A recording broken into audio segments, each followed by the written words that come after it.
Hey guys, in this episode, let's talk about AWS EventBridge. Now, EventBridge is a serverless event bus that is provided by AWS, and it is typically used to handle pub-sub type of architectural patterns. As you can see it on the diagram, we can create a serverless event bus using EventBridge, and then it can ingest events from variety of sources. So one of your sources could be your custom application.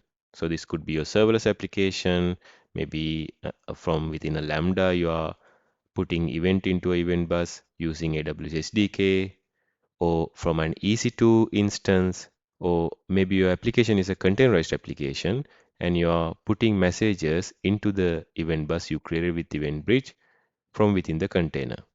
Now, apart from that, EventBridge also supports ingesting events from other third-party SaaS providers. For example, if you have a MongoDB Atlas account where you have some MongoDB clusters running, you can instruct MongoDB Atlas service to publish event to event bus whenever something, let's say, is stored on a particular collection. Or maybe you can tell MongoDB if an item is deleted, send an event to an event bridge. So likewise, EventBridge supports so many number of SaaS providers. Auth0 is one of the example, Datadog, and so many other SaaS providers. So all of these SaaS providers can push events to EventBridge. Not only that, EventBridge also supports AWS services to push events to EventBridge. Now in this case, if we have an EC2 instance, we can receive events when the EC2 machine is starting, when it is stopping, terminating, and so on and so forth. Similarly, other AWS services like CloudTrail. So CloudTrail, it will anyway record all the activities in your AWS account. So those activities can be sent as event to event bus. So once you have these different types of events in the event bus, then you can start creating rules. Now these rules are essentially filters. So when you're writing an event rule, you can look at the content of an event. Now events are usually JSON objects, so you can look at all the attributes in the JSON objects and write your event rule. So likewise, you can write up to 300 rules per event bus. Now this is a soft limit. You can also increase this limit if you raise a support ticket to AWS. So if you create an event rule or a filter, then those messages that matches this filter will be sending to this rule. And then this rule can be connected with multiple targets. You can connect this rule up to 5 targets. It could be a Lambda function. There are so many other AWS services where you can connect an event rule. But for one event rule, you can connect up to 5 targets. Now, what if EventBridge couldn't deliver to one of these targets? There could be various reasons. Maybe these targets has some issues. And by the way, you can configure third-party APIs as targets as well. So if one of those targets is sort of failing, then EventBridge is unable to send these events to these targets. So at that time, EventBridge will try to resend these events up to 24 hours with exponential backoff. So it will try to first send a message to the target, and if it doesn't work, it will wait for a while, try again, and it will wait a little bit more longer than that, try again, and so on and so forth up to 24 hours. So even after 24 hours, it couldn't deliver to this target, then the event will be dropped. But we don't necessarily want to lose our messages. So in that case, we can connect DLQs for our targets. So DLQ is essentially a SQS queue. So let's say we are setting a DLQ to target 1. So this is target 1 DLQ, and we can connect it to target 1. Similarly, we can connect DLQ to target 2 and target 3 and so on and so forth. So in each DLQ, we can configure how many times it should retry, and still again, if it is not deliverable, then put it into the DLQ. Now, if we're talking about some of the other features that EventBridge supports, content-based filtering, of course, we discuss about it, is one of the most powerful features. And it can also create event archives. So we can create an event archive, and then we can also play back these events. And with EventBridge, we can also create a schema registry, meaning that we can record the structure of these events and we can version them. And this can come in handy when we want to discover the schema of these events.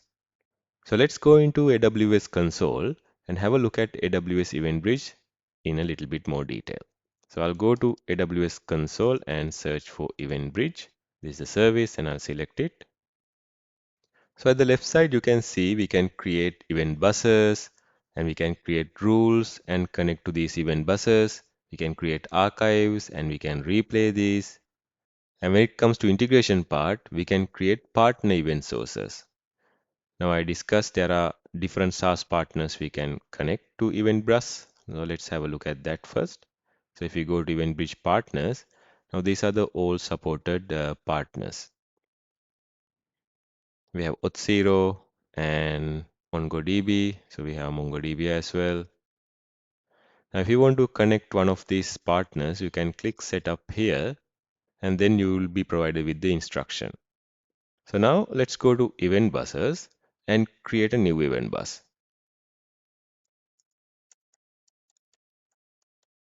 And here I can enable or disable event archiving.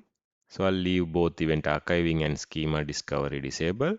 And then I can provide a resource-based policy. So this is essentially required if you want to provide permission for other services to connect to AWS EventBridge.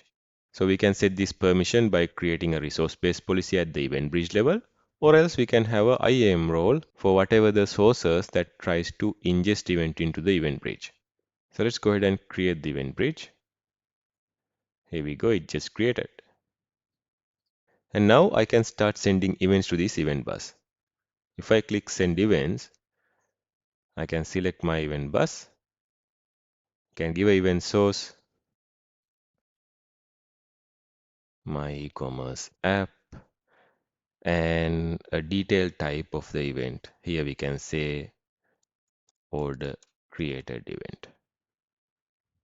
And then I can add the JSON payload of this event here. Order ID 600 and quantity 10. And then I can send this event. So it is successfully sent. Now you can see when we are sending an event, it is attaching other attributes. So this is this entire event envelope.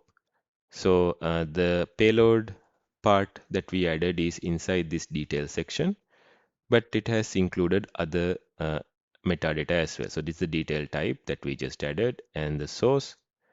So apart from that, it has included the account ID, the AWS account ID, the time of creating this event, the region, and also an event ID, and so on and so forth. So now we can write event rules based upon any of these attributes. So I'll just copy this one. By the way, when we send an event to EventBridge, and if there's no any rules, this event will be dropped because there's no any subscribers or any targets to send these events to. So that's why we are going to go ahead and create an event rule.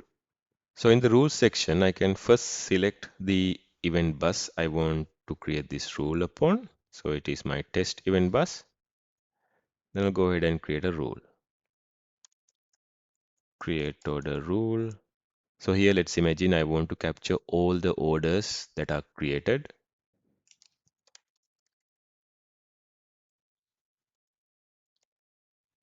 And the event bus. And then by default, this rule with event pattern option is selected.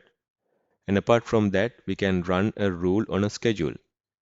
But right now, the schedule rule is not supported when creating custom events or partner events. Since we are creating a custom event rule, it's not enabled for us. So that's fine. So we'll select this one and click next. So then I can select the event source for this particular event rule. So here I'll select the other option because we are sending some custom events to this one. And then I can just create a sample event as well. So let's use my previously created sample event and I'll paste it here. And now I can create the event pattern based on this event.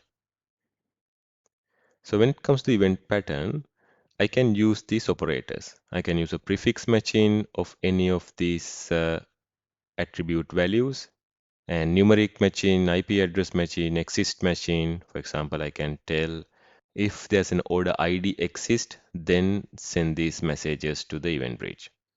Now, if you're unsure about writing this event pattern, you can click this info button here, and then there'll be a link to the documentation. Click on that. So we can easily refer some sample filter patterns from the documentation. Now have a look. Now this is the sample event from an EC2 instance, and this is a corresponding event pattern. So as you can see, it's very simple.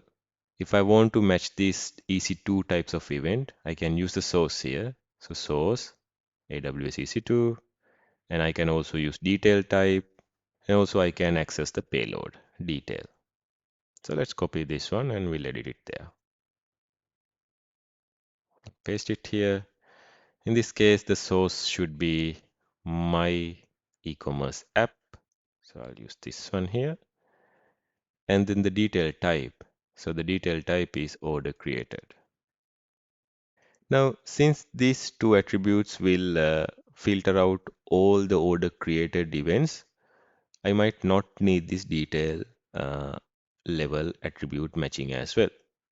But let's do something like this.